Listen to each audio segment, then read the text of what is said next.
I got involved in the society in 1992 when one of my ex-staff from the currency board asked me to help out in the investments of the society's funds. So that was 1992. I was co-opted into the council, and I've been with them since 1992 for 10 years as a council member. At that time, when I first started, the society had very low funds. In fact, they were living from hand to mouth, and they've hardly any reserves at all, because the society depends solely on donations from the public, and I think their expenditure was about just cover their expenditure. Right, okay. I got involved when Mr. Han asked me whether I could assist for a period of about 6 months or so, okay, because the then Honorary Treasurer resigned on short notice, and they had no treasurer, okay, and I came from an accounting and financial background. So I said, okay, 6 months, right.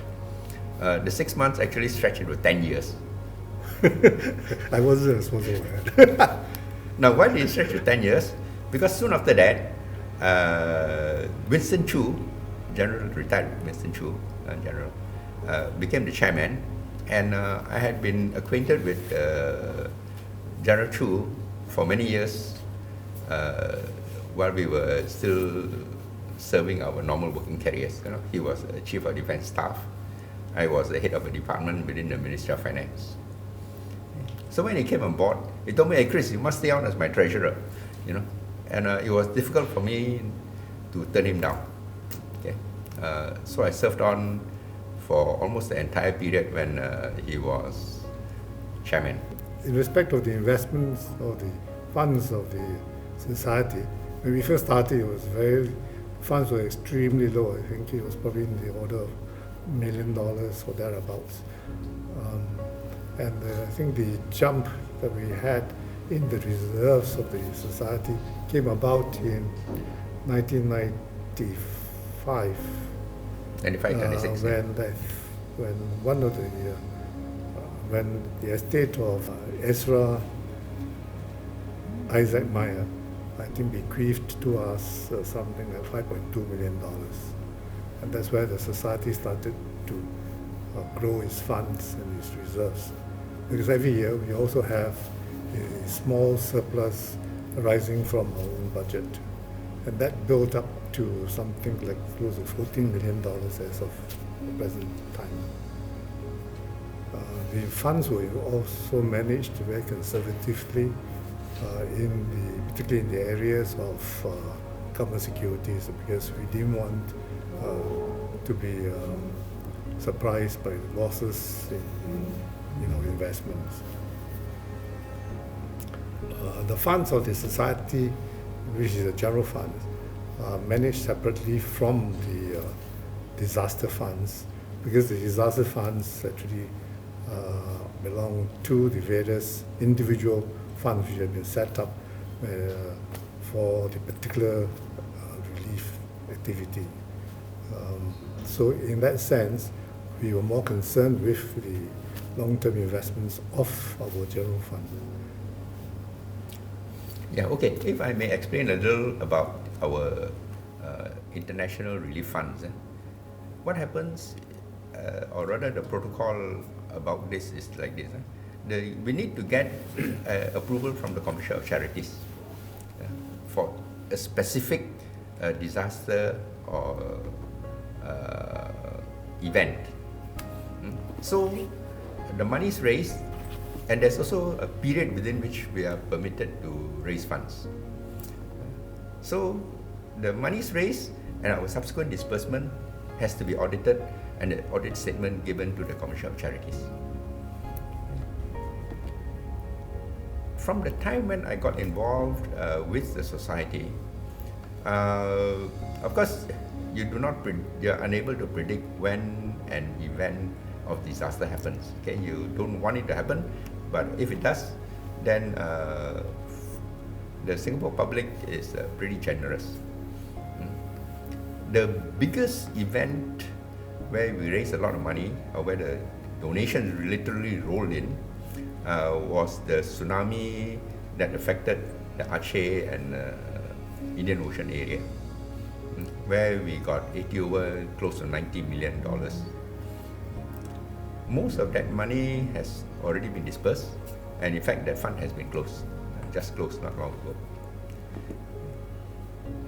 But in managing the various, or in our experience in managing the funds of these various events, we developed protocols in the way in which we will disperse the money, in which we will approve projects in connection with each disaster, and to ensure that the money is used for the purposes of that particular event or disaster, and not in a sense like diverted away.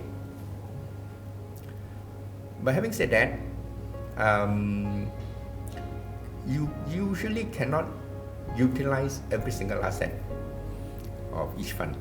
So there will be some residual amounts, because we also need to maintain a small balance in order to meet contingencies of projects that have been approved within that particular disaster. Well, I said, there will be some minor residual amounts, and a few years back, we got approval from the Commercial of Charities to set up a separate general fund using the balances of these unused balances in the relief funds, and we call it the draft. So that this draft then is used to meet urgent situations of disasters which we want to raise money from, but for which we haven't yet got approval, but we need to send a relief team. Okay, so we draw money from this draft fund, and when we get the approval to raise funds, we will replenish it from the funds raised back to draft, so that draft remains in a sense like a fund for seed money to manage the disasters. Okay. And again, the monies that are in the respective relief funds, of course, the accounts have to be maintained separately, as I mentioned to you. And the funds need to be kept reasonably liquid. So we only will invest these in short-term fixed deposits, because as soon as we need to make a payment for a project, we have to take the money and release it. I should add that actually in the disbursements of these funds, these relief funds, the protocol is pretty stringent, because we don't normally send money over to the countries that have the disaster. We undertake usually projects. In our latest revisions of the protocol, for projects which are more significant, meaning they would involve maybe hundreds of thousands of dollars, okay, we will insist that the project itself has a designated auditor. Okay, so unless that auditor signs off the accounts that these monies were received, he has seen all the verifications to back the payments, we will not make payments. Being a council member and also being a treasurer for a period of time here with the society, one of our main concerns is to ensure that the society develops proper governance and proper systems of control here, because of my background, I come from a banking sector as well, and therefore I think we are very concerned with controls. So I think therefore we have developed, as Chris says, protocols and processes, and this has been probably documented. And in this process, actually, what we have introduced, I think, in the last few years, is a change also in the organization, where we have different committees. I think one of the committees which we have introduced, as it is being introduced in this whole charitable organizations, is these audit committees, which has, I think, been formed over the last 4 years or thereabouts. And we also have outsourced in internal audit function to one of the more reliable and bigger organizations in Singapore. If you look at the people who have been council members over the years in the society, you will notice that they are mostly drawn from organizations in the public and private sector which themselves practice good governance. Okay? So in a sense, it was second nature to us to make sure that or to require management of the Red Cross to also practice good governance practices.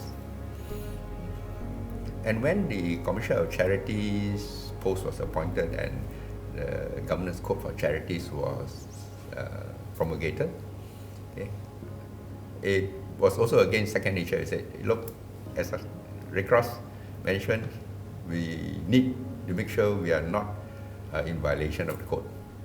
Okay. Why was I involved in the Red Cross movement? As far as I'm concerned, it was a way of giving back to society and to helping also an organization which we felt deserves help that we could offer in terms of the financial management and the running of the Red Cross from the financial perspective. And we have been involved for so long, and we are quite proud to be associated with the Red Cross. In my youth, I would engage myself in more physical activities, okay? But as one gets older, you can't do so much of the physical stuff, so you try to contribute with your head. Okay? And the Red Cross serving on the council was one means of doing that. Yeah. And I also had good friends, and of course, in any organization, you have to have a comfort in working with the people in the organization. Okay, so besides council members, the senior management of Red Cross, the Secretary General, the heads of departments, we also got to know them, and we became friends. So that's what friends are for. The Red Cross is a worthwhile institution to support because of its humanitarian work, and I think it gives you some personal satisfaction in doing so, and I hope that all those who are able to contribute will continue to do so. Okay, for myself, I would say it's more of a personal philosophy and approach to things. Okay, if you have achieved a certain level of satisfaction and rewards from society in your career, in whatever else, then you should also make your contribution back to society in the form that you are able to do. Okay, and I think the Red Cross is one good organization or platform through which to do it. First of all, it serves humanity as a whole. And if you don't make the world a better place, what else can you do? Or what else should you be doing?